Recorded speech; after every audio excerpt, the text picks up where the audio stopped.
Hello everyone, good morning, welcome back to my channel. আশা করি সবাই ভালো আছো, আমরাও ভালো আছি। আমার চ্যানেলে তোমাদের সবাইকে জানাচ্ছি অনেক অনেক স্বাগত। তো বৃহস্পতিবার সকালবেলায় দেখো, এখন তোমাদের দাদা যে গাছগুলো আগের দিন না, তার আগের দিন মঙ্গলবারে গাছগুলো কেনা হয়েছে, সেগুলো এখন টবে লাগিয়ে দিচ্ছে। আর ওই যে বলেছিলাম মাটি আনা আছে, মাটি দিয়েছে একজন, তো সেই মাটি দিয়ে এবার গাছগুলোকে লাগিয়ে দিচ্ছে। আর পুরনো মাটি নাকি গাছে ব্যবহার না করাটাই ভালো। আর আমাদের বাড়িতে যে মাটিগুলো আছে আসলে সেই মাটিগুলো খুব একটা ভালো না, সেজন্য নতুন মাটি দিয়েই গাছগুলোকে বসানো হচ্ছে। তো আমি বলেছিলাম যে আমি করব, তারপরে ও বললো যে না তুমি পারবে না, আমি করে দেবো। তো সেজন্য একদিন ওয়েট করলাম, দিয়ে আজকে গাছগুলোকে ফাইনালি ও টবে লাগিয়ে দিল। তো চলো আজকে সকাল থেকে ব্লগটা স্টার্ট করলাম। আজকে ব্লগটা কিন্তু বৃহস্পতিবার আর শুক্রবার মিলিয়ে, বৃহস্পতিবারে খুব একটা ভিডিও করিনি, সকাল থেকে কিছুটা তুলেছি, তো সেটা তোমরা দেখতে থাকো। তারপরে আবার শুক্রবারে ভিডিওটা পুরোটা আছে আর কি। তো আমি আসলে কদিন পিছিয়ে পিছিয়ে যাচ্ছি, যেহেতু একদিন মাঝে মাঝে বাদ চলে যাচ্ছে, সেজন্য ওই পিছিয়ে পড়ছি। তো দেখো এভাবে মাটিগুলোকে গুঁড়ো করতে হচ্ছে। আর যারা যারা নতুন নতুন বন্ধুরা আছে অবশ্য করেই কিন্তু আমার চ্যানেলটি সাবস্ক্রাইব করে নেবে, তার সাথে বেল আইকনটা ক্লিক করে অল করে দেবে, যাতে আমার সব ভিডিও নোটিফিকেশনগুলো তোমাদের কাছে পৌঁছে যায়।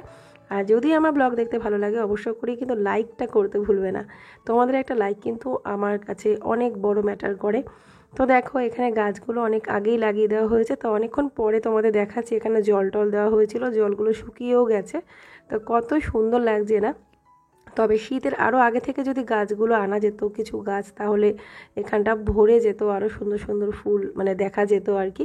তো যাই হোক, দেরি হলো, গাছ তো কিছু আনা হলো একেবারেই না থাকার থেকে। তো আরও কিছু গাছ দেখি সামনের মঙ্গলবার বলেছে এনে দেবে। তারপরে এই যে আমি স্নান টান করে মা লক্ষ্মীকে পুজো দিয়ে নিয়েছি। পুজো দেওয়ার সময় আজকাল আমি ভিডিও করিনি। সব সময় পুজো দেওয়ার সময় ভিডিও করতে ভালো লাগে না, কেমন একটা লাগে যেন, একটু ঠাকুরের যে একটা ধ্যান জ্ঞান করা, সেটাকে শেয়ার করা। কিন্তু এটাও আমাদের দৈনন্দিন জীবনের একটা পার্ট, যেহেতু ডেইলি ব্লগ শেয়ার করি, এটা তো রাখতেই হয়। আর ঠাকুরকে সাথে নিয়ে চলাটাই সবসময় দরকার। তো যাই হোক, পুজো সেরে আজকে তোমাদের সাথে একটু শেয়ার করলাম যে পুজোতে আজকে মা লক্ষ্মীকে দিয়েছি সন্দেশ, পাটালি গুড়ের সন্দেশ ভোগে দিয়েছি।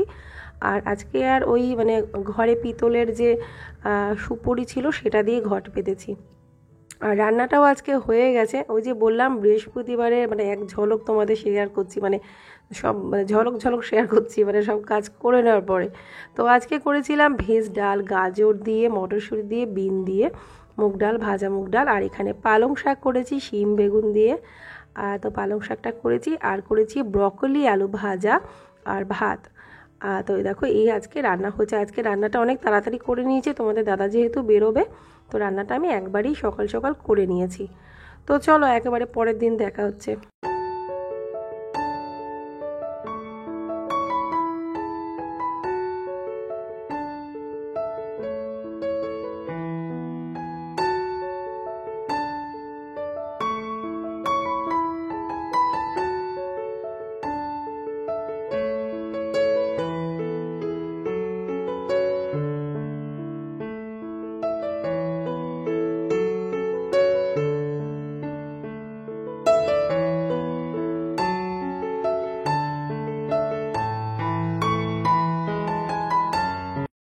Good morning, welcome back to my channel. কেমন আছো তোমরা সবাই? আশা করি সবাই ভালো আছো, আমরাও ভালো আছি। তবে এই ঠান্ডাতে খুব কষ্ট হচ্ছে।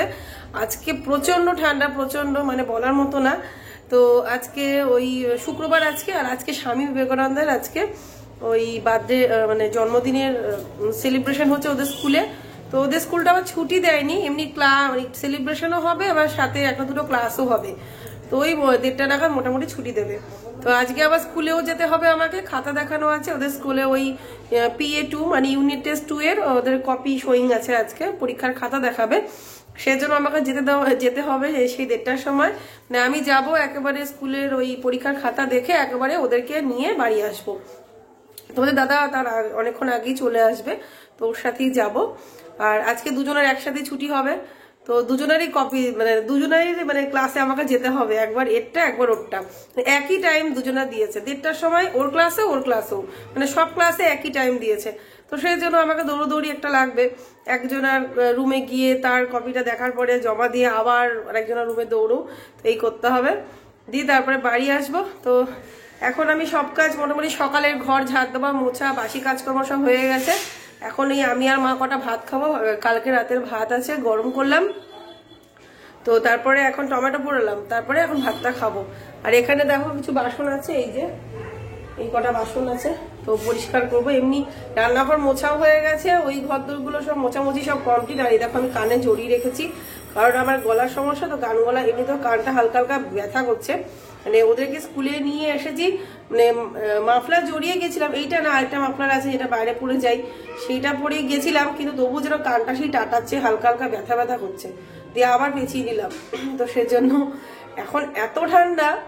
আর এখন একটা ইয়ে আসছে, ওই বিবেকানন্দ জন্মদিনের সেলিব্রেশনে সেই র্যালিগুলো বেরোয় না, তো যে আমার ছোট বোনের মেয়ে যে স্কুলে পড়ে সেই স্কুল থেকে বেরোবে আর কি, তো সেটা এখান দিয়েই যাবে। তো আজকে এত ঠান্ডা ছিল, তো আজকে ভাবছিলাম যে স্কুলে না পাঠালেই ভালো হতো, কিন্তু মানে ছিল কি এখনো আছে, কিন্তু যেহেতু আজকে ফ্রাইডে ওদের কপি টপি সব দিয়ে দেবে, আবার স্কুলে তো আমাকে সেই যেতে হবেই, তো আর সবাই যাচ্ছে স্কুলে আজকের দিনে যাবে, তো সেই জন্যই কামাই করালাম না, তো স্কুলে দিয়ে এসছি।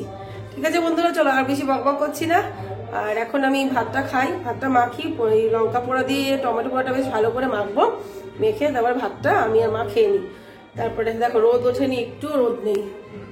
আর শীতকালে যদি রোদ না ওঠে, এখান থেকে যদিও কিছু দেখা যায় না ছাদে না গেলে, শীতকালে রোদ না উঠলে একদম ভালো লাগে না। ঠিক আছে, তো চলো এখন আমি এই টমেটো পোড়াটা মেখে নিই। তো অনেকদিন পর লঙ্কা পোড়া দিই টমেটো পোড়া, আর ধনে পাতা আছে, দেখি ধনে পাতা কুচিও দেবো।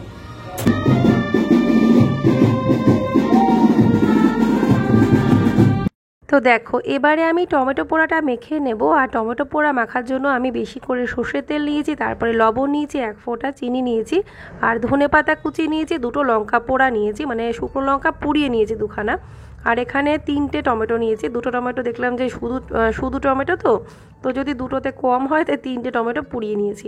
আর আমি না মানে শুকনো মানে শুধু টমেটো পোড়া দিয়ে ভাত খেতে খুব ভালোবাসি ছোটোবেলা থেকেই। তো নিয়ে নিলাম এই যে ভাত, গরম ভাত, আর এই টমেটো পোড়া মাখা। ও মা, মা এটা এখন খাবো।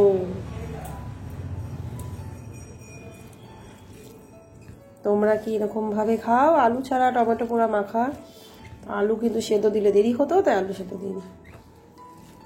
তো সকালবেলায় ভাত খাই না, মানে খুবই কম বলতে গেলে, হয়তো রাতের যদি ভাত থেকে গেল সেটা গরম করে খেয়ে নিলাম, বা এমনিতে গরমকালে হয়তো পান্তা ভাত, তাও একাদিন, খুব কম। আর সকালের দিকে যেহেতু আমরা কেউই ভাত খাই না, তার জন্য আমি সকালে ভাতও রান্না করি না, একটু বেলা করেই রান্না করি, মানে একটু দেরি করেই করি, বা যদিও সকাল সকাল করি ওই সকালে কেউ খায় না, ওই দুপুরেই খায় আর কি। কিন্তু আমি ভাত খেতে ভালোই বাসি, যদিও 3 বেলা ভাত খাওয়া উচিত না, রাতের দিকে যদি রুটি করি তাহলে হয়তো সকালে কোনো দিন ভাত খেলাম। আর এখন তো শীতকাল, রাতে রুটিটাই খাওয়া হচ্ছে। হ্যাঁ, কোনো দিন আবার ইচ্ছে করে না, তখন আবার ওই গরম ভাত বসিয়ে দিই, ঘি আলু সেদ্ধ কি ওই গরম গরম খেয়ে নিই। দেখো ঘর দূর গোছানো হয়ে গেছে, গোছানো হয়ে গেছে, ঘর মোছা ঝাড়া সব কমপ্লিট, ঘরের কাজ সমস্ত হয়ে গেছে, এই ঘর ওঘর সব। এখন আমি যাবো গিয়ে, খাওয়া দাওয়া হয়ে গেলে এখন গিয়ে আমি রান্নাটা ঝটপট সারি, তারপরে গরম জল বসিয়ে স্নান করবো। আর এখন স্নান করতে গেলে হবে না, জলে মোটে হাত দেওয়া যাচ্ছে না, কাজ করবো কি জলে হাত দিলে হাত পুরো কেটে যাচ্ছে এরকম মনে হচ্ছে, মানে হাত পুরো শিন করছে, এত ঠান্ডা জল, ট্যাঙ্কির জল। আর বাসন মাজার জন্য তো গরম জল কোথায় পাবো। তো যাই হোক ঘরের কাজ হয়ে গেছে, এখন যাবো রান্না বান্নাটা সারি। আর মাফলারটা জড়িয়েছিলাম তো চুলটা এলোমেলো হয়ে গেছে। কোথাও কুয়াশাটা অনেকটা কেটে গেছে, কুয়াশাটা অতটা নেই, অনেকটাই কেটে গেছে, কিন্তু ঠান্ডা তো আছে না, কুয়াশা কাটলে আরো ঠান্ডা বেশি লাগে আর কি। আর আজকে কোনো সবজি সেরকম বানাবো না, আজকে সোয়াবিন বানাবো, অনেকদিন সোয়াবিন রান্না করি না, সবজি অত বেশি নেইও, শুধু একটু ব্রকলি আছে, বিনস আছে, আর শিম আছে, আর 2টো বেগুন আছে। তো দেখি বেগুন ভাজাটা করবো ডালের সাথে, আর সোয়াবিনটা বানাই। তো এবারে আমি রান্নার জন্য মানে সবার আগে ভাতটা বসাবো, তারপরে রান্না যা যা করবো সব কিছু রেডি করে নেব, তারপরেই রান্নাটা করব। আর আমার মুখ চোখটা একটু বসা বসা লাগছে, আসলে এই শরীর খারাপ হওয়ার পর থেকে মুখ চোখটা একটু কেমন লাগছে আমার দেখতে, আমি নিজেকেও দেখতে পাচ্ছি। তার মধ্যে ওই যে আর ঠান্ডার জন্য আইব্রোটা করতে যাই না, মানে ঘরের থেকে যেন ব্যাং হয়ে গেছে, ঘরকুনো ব্যাং বলে না, তো সে ঘর কোনো ব্যাঙেই পরিণত হয়েছে শীতের জন্য। মানে আমার আর বেরোতে ইচ্ছা করে না। মা তো বলে তুই ঠাকুমার মতো, ঠাকুমা যেমন ঘর থেকে বেরোতোই না, সব কিছু ঘরে বসে বসে দাদু এনে দিত, সেই রকমই হয়েছে আমার দশা। মানে আমি যতটা পারি ওই আমার বর এনে দেবে, ব্যাস আমি না বেরোতে পারলেই ভালো। হ্যাঁ, কখনো কখনো মুড হয় তখন আবার আমার বরকে বলি তুমি কোথাও নিয়ে যাও না, নিয়ে যাও না। এদিকে আমার নিজেরই যে বেরোতে ইচ্ছা করে না। আসলে কি বলো তো, মানে এই শীতকালে বিশেষ করে একটা লেথার্জি কাজ করে, সারাদিন কাজ করার পরে ওই সন্ধ্যাবেলার পর থেকে মনে হয় একটুখানি লেপ মুড়ি দিয়ে বসে থাকি, ওই বসে একটু চাটা খেলাম, ওই ঠান্ডার মধ্যে কোথাও যাব সে নাম শুনলেও ভয় লাগে। তো সেই কারণেই আর কি ওই সন্ধ্যার পরে বিকেলের পরে আর বেরোনো হয় না। আর আমার তো এবেলার দিকে কোনো সময়ই হয় না যে বেরোবো। কয়েকটা জিনিস আনার কথা, যাওয়ার কথা, সে আজকাল করতে করতে সপ্তাহের পর সপ্তাহ চলে যাচ্ছে, যাওয়া আর হচ্ছে না।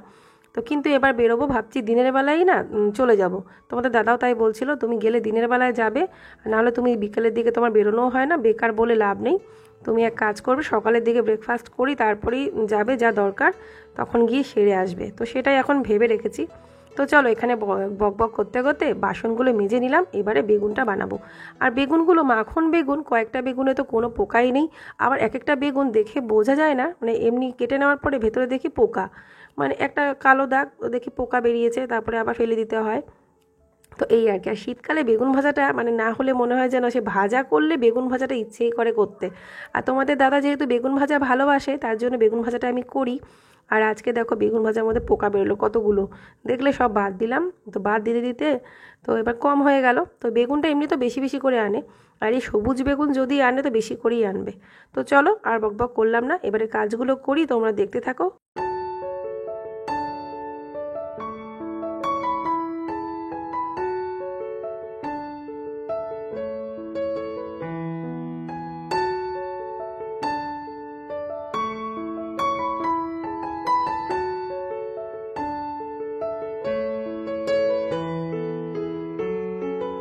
তো দেখো এই যে কৌটোর মধ্যে না আমি ছোট্ট একটা এরকম কাপ রেখেছি, এগুলো খেলনা কাপ, ওদের খেলার জিনিস। তো এই কাপটা আমার বেশ কাজে লাগে। 2 কাপ করে ডাল নিই, তো একদম মাপে মাপে আমি যেটুকুনি ডাল রান্না করি। আর ওদের এত খেলনা, তো ওই একটা দুটো জিনিস নিলে কিছু হবে না।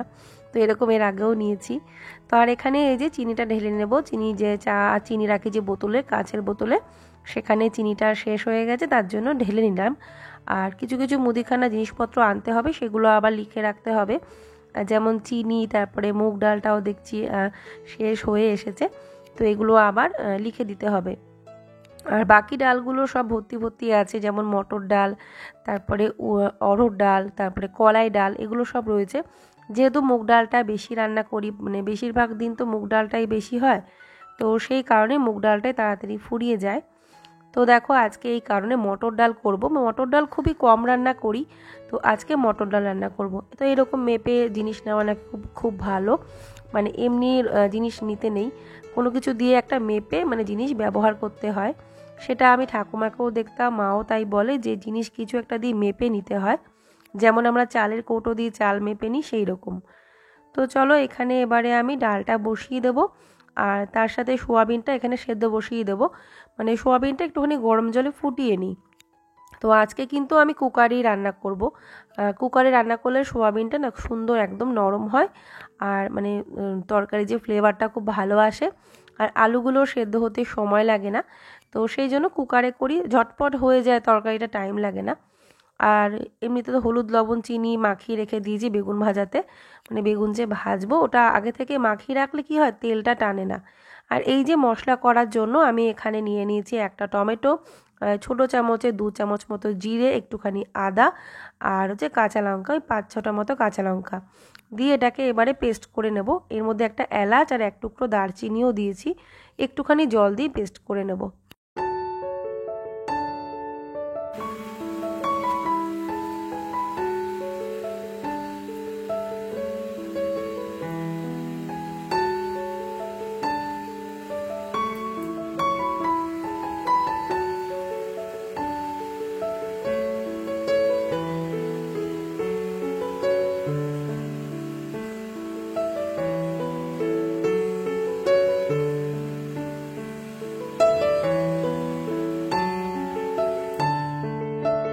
এবারে এই যে ভাতটা বসিয়ে দিলাম, আর ওদিকে ডালটাও বসিয়ে দেবো।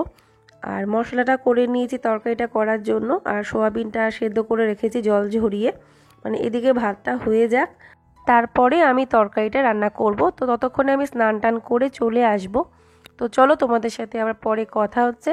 আর আমি কিন্তু প্রতিদিন সকালবেলায় উঠে ফ্রেশ হয়ে জামাকাপড় চেঞ্জ করে নিই, এই না কোনো সময় বাসি জামাকাপড়ে কিন্তু রান্নাবান্না কোনো কিছু করি না। বন্ধুরা আমার স্নান টান হয়ে গেছে, এইমাত্র ছাদে জামাকাপড়টা দিয়ে আসলাম, দিয়ে এসে এখন যাচ্ছি মন্দিরে ঢুকবো। ঠাকুর মন্দিরে ঢুকে বাবার মাথায় জল ঢালবো, ঠাকুরকে প্রণাম করে নিচে যাব, মা লক্ষ্মীর সামনে একটা ধূপ দ্বীপ জ্বালিয়ে তারপরে রান্নাটা করব। বাকিটা ভাত আর ডালটা হয়ে গেছে, এখন শুধু তরকারিটা ভাজাটা করব, তাহলেই আমার রান্নাটা হয়ে যাবে। তো দেখলাম শীতকাল তো তাড়াতাড়ি করে স্নানটা সেরে নিই। স্নানটা সেরে নেওয়া মানে অনেক অনেক বড় একটা কাজ হয়ে গেল। দেখবে শীতকালে স্নানটা বলতে গেলে অনেক বড় একটা কাজ মনে হয়। তো এই আর কি। তো চলো এখন এই ঝটপট করে আমি কাজগুলো সারি, আর স্নান করে এসে ঠাকুর মন্দিরে না গিয়ে বকবক করতে শুরু করে দিয়েছি। চলো পরে কথা হচ্ছে। তো এখনো পুজো হয়নি, মা পুজো করবে, মা স্নান করছে, মা এসে পুজো করবে, তারপর ভোগ দেবে।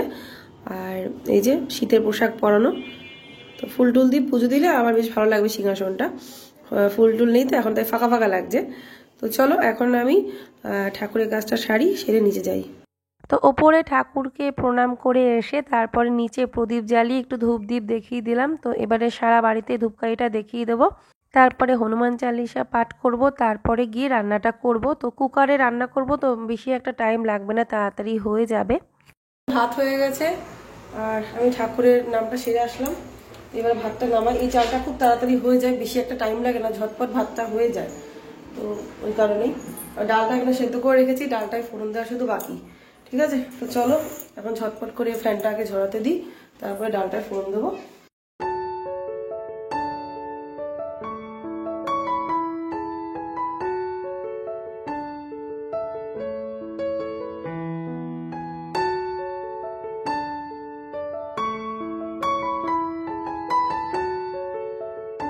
তো দেখো সবার আগে আমি ডালটায় ফোড়ন দেব। তো ডাল ফোড়ন দেওয়ার জন্য যেহেতু মটর ডাল, তার জন্য আমি কি দিচ্ছি, যেগুলোতে দিলে দেখবে ডালটা খুব ভালো লাগে খেতে। মটর ডাল, শুকনো লঙ্কা দিয়েছি, তেজপাতা দিলাম, তারপরে এর মধ্যে দিয়ে দেব একটুখানি জিরে, ছোট চামচের 1 চামচ মতো, মানে ফোড়ন দিতে যতটা লাগে আর কি। তার মধ্যে একটুখানি আমি 5 ফোড়নও দেব। তোমরা চাইলে জিরে ছাড়া শুধু 5 ফোড়ন সোমবার দিয়েও ডাল করতে পারো।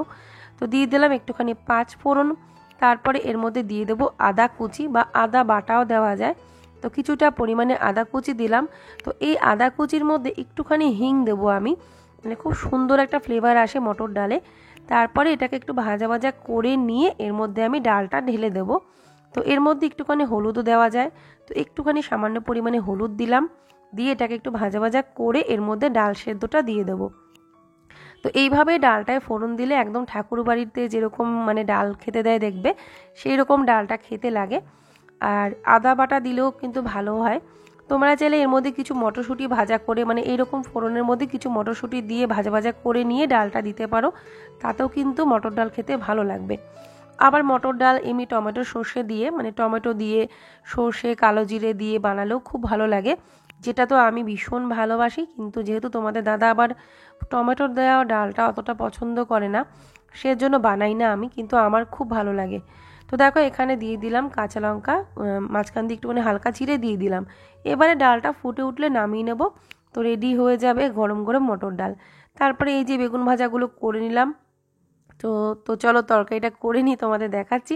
আর ভিডিওটা আর বেশি বড় করব না, আমি এখানে এন্ড করে দেবো, যেহেতু আগের দিন থেকে ব্লগটা শুরু করা, সেজন্য আমি আর এগোবো না, এটাকে এখানেই এন্ড করে দেবো। অলরেডি 19 মিনিটের হয়ে গেছে প্রায়। তো তোমাদের যদি আজকে ভিডিওটা কোথাও ভালো লেগে থাকে অবশ্য করে লাইক করবে, আর নতুন ফ্রেন্ডরা যারা আছে অবশ্য করেই আমার চ্যানেলটি সাবস্ক্রাইব করে নেবে, যদি আমার সিম্পল লাইফস্টাইল ব্লগ দেখতে তোমাদের ভালো লাগে। আর যারা অলরেডি সাবস্ক্রাইব করেছো তোমাদের সবাইকে অনেক ধন্যবাদ জানাচ্ছি। যারা পুরো ব্লগটা দেখলে তোমাদের সবাইকে জানাচ্ছি অনেক অনেক ধন্যবাদ। এভাবেই আমার পাশে থেকো। তো সবাই ভালো থেকো, সুস্থ থেকো। আর আর কথা বললাম না, এখানে এন্ড করে দিলাম। এই যে তরকারিটা কুকারে করেছিলাম, লাস্টে এক ঝলক তোমরা দেখে নাও। তো আজকের মতো tata, bye bye, Radhe Radhe.